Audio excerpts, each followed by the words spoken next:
포클랜드의 법칙에 대해서 알아보겠습니다. 여러분, 오늘 하루 어떠셨나요? 가끔 이런 순간이 있죠? 혹시 해결하려다가 더 크게 망가진 경험 있으신가요? 그냥 두면 괜찮을 일이었는데 내가 한마디 건드리는 바람에 마음이 괜히 더 멀어져 버리는 그런 순간.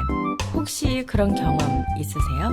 상대는 아직 준비가 안 된 것 같은데 나는 서둘러 해결하고 싶어서 말을 꺼냈다가 오히려 더 깊은 상처만 남았던 적. 돌이켜보면 그때 잠깐만 멈췄다면, 조금만 기다려줬다면 지금의 마음도 달라지지 않았을까. 누군가 떠오르는 분들도 계실 거예요. 오늘은 그런 우리의 마음을 살포시 비춰주는 이야기 하나 나누려고 합니다. 해결하려 들수록 더 멀어지는 순간, 가만히 있는 게 오히려 지혜가 되는 순간, 바로 포클랜드의 법칙에 대해서 살펴볼게요. 어떤 문제는 손대지 않아도 스스로 풀릴 때가 있어요. 하지만 우리는 불안해서 또는 조급해서 괜히 먼저 움직일 때가 많죠. 오늘은 그 마음을 조용히 비춰주는 포클랜드의 법칙을 이야기해보려고 합니다. 포클랜드의 법칙은 해결할 필요가 없을 때는 해결하려 들수록 더 나빠진다, 이런 의미를 품고 있어요. 불필요한 문제 해결을 시도할 때 상황을 악화시키죠. 최선의 선택은 때로는 아무것도 하지 않는 것이라는 원리예요. 그럼 이런 포클랜드의 법칙은 어떤 효과를 가져올까요? 이 법칙을 적용했을 때 기대할 수 있는 효과는 불필요한 개입을 줄여서 갈등을 악화시키는 것을 방지할 수 있어요. 그리고 심리적 부담과 인지적 자원의 소모를 감소시키죠. 또 관찰하는 시간을 확보해서 상황을 더 정확히 파악할 수 있도록 돕죠. 그리고 과잉 해결로 인한 역효과를 예방할 수 있어요. 그럼 핵심어를 통해서 포클랜드의 법칙을 간단하게 이해해 볼게요. 갈등 최소화, 과잉 해결, 비개입 전략, 인지 부화, 역효과, 정서적 거리두기, 상황 관찰, 선택적 개입, 이런 단어들이 핵심어예요. 포클랜드 법칙의 역사적 배경을 살펴볼게요. 영국 내전 당시, 그러니까 이 영국의 내전은 1642년부터 1651년까지 약 9년간 이어진 전쟁을 말하는데요. 당시에 포클랜드 자작이라는 인물이 이런 말을 남겼어요. 지금 당장 결정할 필요가 없다면 굳이 결정을 서두를 필요도 없다. 이런 전쟁처럼 혼란스러운 상황일수록 사람들이 빨리 선택하고 움직이려고 하잖아요. 하지만 포클랜드 자작은 서둘러 내린 결정이 오히려 더 큰 갈등과 피해를 만들 수 있다는 걸 경고했어요. 즉, 상황이 아직 충분히 밝혀지지 않았을 때는 결정하지 않는 것, 이 자체가 가장 현명한 선택일 수 있다는 의미였죠.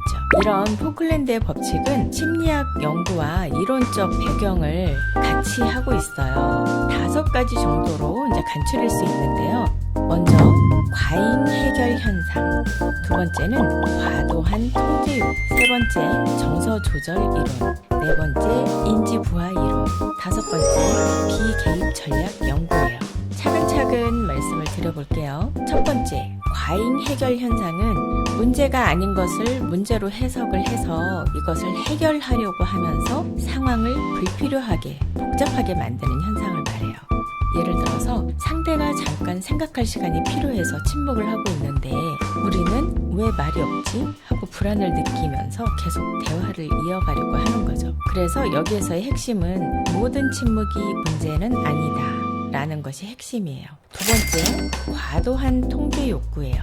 이것은 사람이 통제가 안 되는 상황에서 불안을 완화하기 위해서 과하게 개입하는 현상을 말해요. 예를 들어서 자녀의 문제라든가 연인과의 감정이라든가 직장 동료와의 갈등이라든가 이런 부분들에서 너무 빨리 개입을 하곤 하는 거죠. 오히려 그럴 때 갈등을 더 부추길 수 있어요.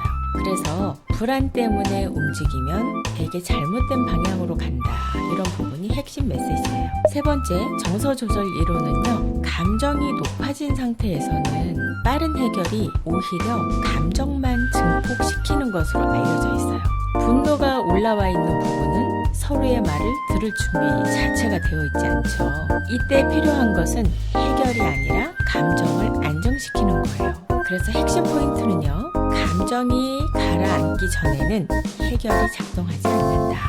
그리고 네 번째는 인지 부화 이론이에요. 지나친 문제 해결 시도는 인지 자원을 갉아먹어서 판단력을 저하시킨다는 거죠. 문제를 빨리 끝내고 싶어서 몰아붙이면 머리가 과열되고 판단력이 저하된다는 거예요. 그래서 인지 부화 이론에서의 핵심 포인트는요, 서두름은 생각의 적이다, 이렇게 말할 수 있어요.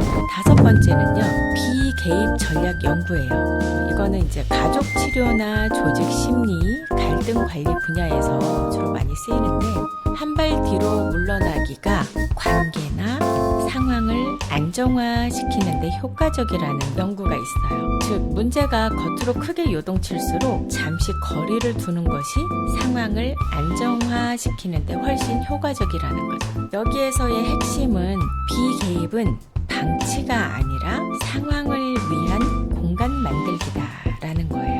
그래서 때로는 멈춰야 보이는 것들이 있어요. 불필요한 개입은 상황을 악화시키고 감정이 격해진 순간의 해결은 해결이 아니라 폭발이 되죠.